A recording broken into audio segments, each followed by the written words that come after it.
नमस्कार दोस्तों, स्वागत है आपका एक बार फिर से हमारे इस चैनल समग्र ज्ञान पर। दोस्तों, अगर आप अपने जीवन में कुछ नया सीखने की चाह रखते हैं तो चैनल को सब्सक्राइब जरूर कर ले। आपके घर में भरे रहेंगे अन्न धन के भंडार, यूं कहें कि आपकी 7 पुश्तें तक करेंगी। रुपयों पैसों पर क्या दोस्तों, 7 पीढ़ियों तक धन दौलत बढ़ता चला जाएगा, दुख दूर हो जाएंगे और सुख आपके कदमों में आ जाएंगे। अगर आप रक्षाबंधन के दिन चुपचाप यह एक खास चीज गाय को खिला देते हैं, बहुत ही दुर्लभ संयोग है पूरे 500 वर्षों के बाद। तो दोस्तों, अगर आप चाहते हैं कि आपके जीवन से तत्काल गरीबी समाप्त हो जाए, जीवन के सभी दुख दर्द संकट कष्ट उन सभी से आपको छुटकारा मिल जाए और आप धन से माला माल हो जाए, तो दोस्तों ये वीडियो आपके लिए को पूरा देखना। लाभ आपको जरूर मिलेगा, तत्काल गरीबी समाप्त हो जाएगी, आपकी 7 वीडियो तक धन दौलत बढ़ती चली जाएगी, बैंक बैलेंस बना रहेगा। इतना अचूक उपाय इस वीडियो के माध्यम से हम आपको बताएंगे। दोस्तों, वीडियो को आगे शुरू करें। सबसे पहले तो आपसे रिक्वेस्ट करते हैं, वीडियो को लाइक कर देना और 33 कोटि देवी देवताओं को धारण करने वाली गौ माता का स्मरण करते हुए सच्चे दिल से जय गौ माता जरूर लिख देना, जिससे आपके ऊपर गौ माता की कृपा बनी रहे और आपके परिवार के ऊपर गौ माता की कृपा बनी रहे। और ज्यादा से ज्यादा को शेयर कर देना, जिससे आपका भला हो और साथ ही साथ और लोगों का भी भला हो। समय ना गवाते हुए बात करते हैं, कौन कौन से उपाय हैं जो कि आपको रक्षाबंधन के दिन गाय से जुड़े जरूर करने चाहिए, जिस उपाय को करने से 7 पीढ़ियों तक बैंक बैलेंस बढ़ता चला जाता है, धन दौलत की कमी नहीं होती। दोस्तों, सबसे पहले तो बता दें, रक्षाबंधन का पावन पवित्र पर्व जो है वह सावन मास के पूर्णिमा तिथि को मनाते हैं। हर साल ये पर्व बहुत ही धूम मनाया जाता है।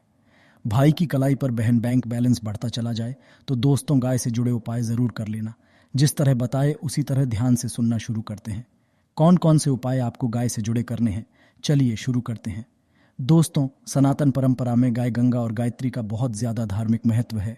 मान्यता है कि गौ माता के शरीर पर 33 कोटि देवी देवताओं का वास होता है।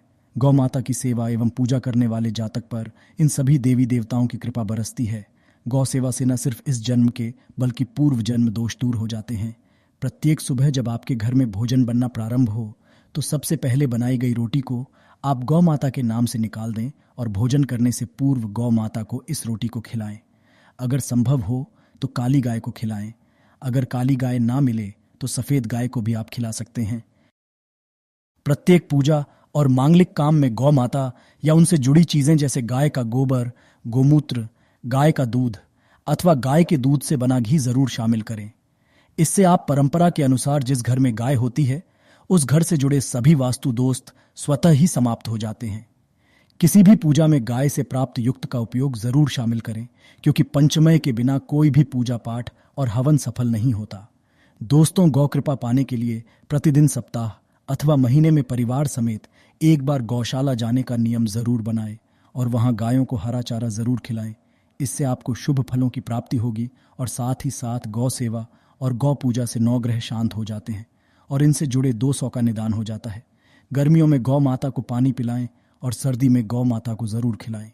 ध्यान रखें कि गर्मियों में गाय को गुड़ ना खिलाएं।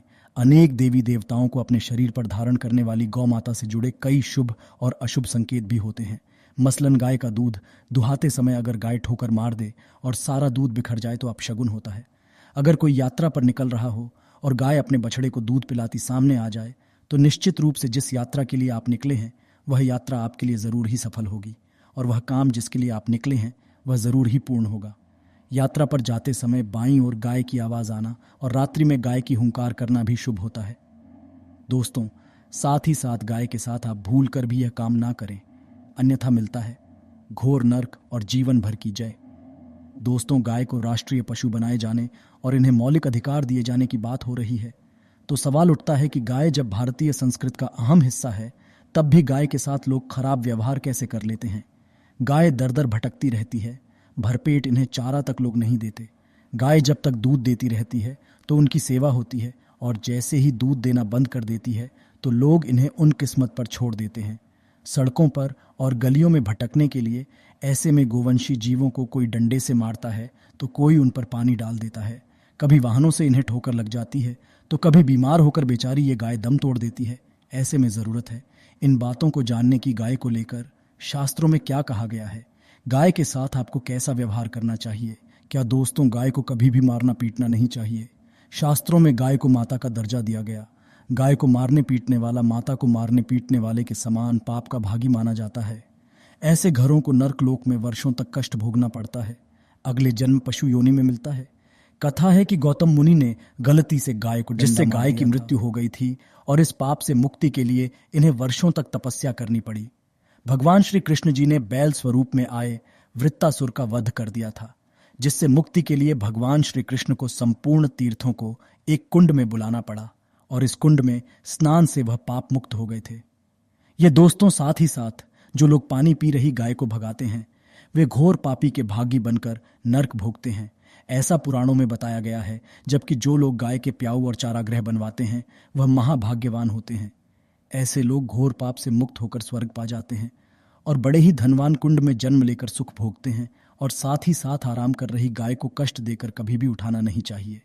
कहते हैं कि जिस स्थान पर गाय बैठी है, वहां से नकारात्मक ऊर्जा समाप्त हो जाती है। गाय के बैठने की जगह को जो लोग साफ रखते हैं, वह पूर्व जन्म में किए गए जाने अनजाने में पापों से मुक्ति हो जाते हैं और गोलोक में स्थान पाते हैं।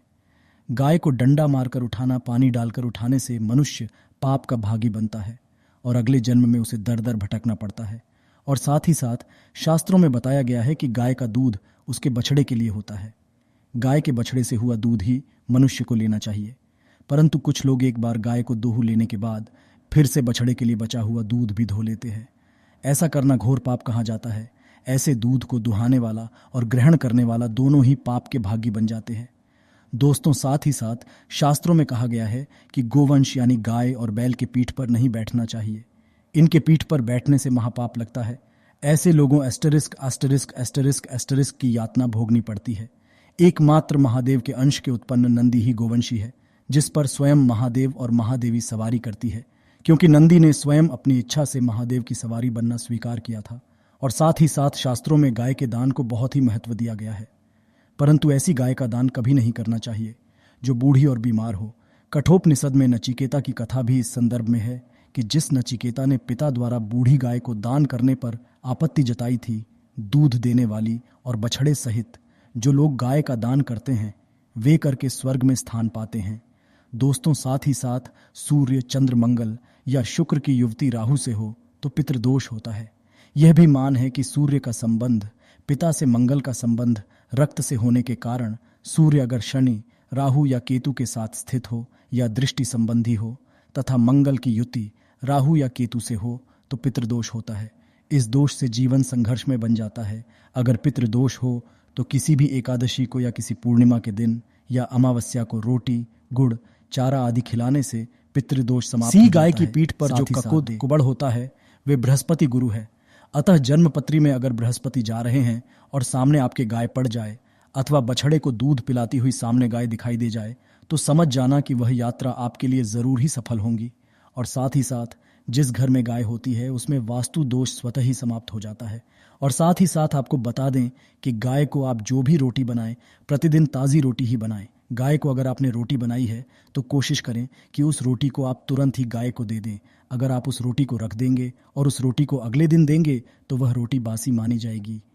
गाय को कभी भी बासी रोटी ना दें, इससे घर में नकारात्मक ऊर्जा वास करती है और जो भी काम आपके बनने वाले होंगे वह काम भी आपके बिल्कुल भी नहीं बनेंगे।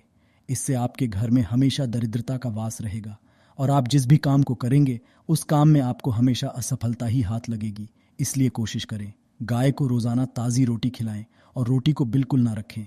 बासी रोटी गाय को ना दें और साथ ही साथ सड़ी गली चीज़ें गाय को नहीं खिलानी चाहिए। कि घर में कोई फल है, कोई सब्जी है, सड़ जाए तो लोग क्या करते हैं, गाय को खिला देते हैं। नहीं, ऐसा नहीं करना चाहिए। ऐसा करने से अगर आप गाय को खिलाते हैं तो और आप पाप के भागी बन जाते हैं। आप बिल्कुल भी सड़ी गली चीज़ें गाय को ना खिलाएं। और साथ ही साथ आप आटे की 11 लोइयां बनाकर उनके ऊपर हल्दी लगाएं। इसके बाद आप उन लोइयों को एक एक करके गाय को खिलाएं। प्रत्येक लोहे को खिलाते समय गाय के सींगों पर आप हाथ फेरें, पीठ पर हाथ फेरें, मस्तक पर हाथ फेरें, माता गाय के आप चरणों के स्पर्श करें। जहां दोस्तों ऐसा करने से आपके समस्त काम बनने लगेंगे। जो दुह का समय चल रहा है वे भी समाप्त होगा। आपके जीवन में खुशियां ही खुशियां होंगी। और एक बार आप 7 बार गाय की परिक्रमा भी कर लें तो आपके समस्त काम पूर्ण होंगे। और साथ ही गाय को जब भी रोटी दें, रोटी पर या तो आप थोड़ी हल्दी लगा लें या थोड़ा गुड़ रख लें। अगर गुड़ ना हो तो आप थोड़ा मिश्री रख सकते हैं, थोड़ा घी रख सकते हैं। या दोस्तों, गाय को कभी भी सूखी रोटी ना खिलाएं। सूखी का मतलब गाय को जो रोटी रखें, खिलाएं, उस पर कुछ ना कुछ रखकर खिलाएं। हल्दी रख लें, गुड़ रख लें, मिश्री, घी या जो भी रख लें, मतलब खाली रोटी नहीं खिलानी है। ध्यान इस बात का रखें, जब भी आपको शुभ फलों की प्राप्ति होगी। जी हाँ दोस्तों, ये थे से जुड़े कुछ महत्वपूर्ण उपाय, कुछ बातें जिन्हें आपको ध्यान में ज़रूर रखना चाहिए। यह दोस्तों वीडियो अच्छी लगी हो तो वीडियो को लाइक करें, ज़्यादा से ज़्यादा अपने दोस्तों में शेयर करें। चैनल पर ना हो तो सब्सक्राइब करें। जय गौ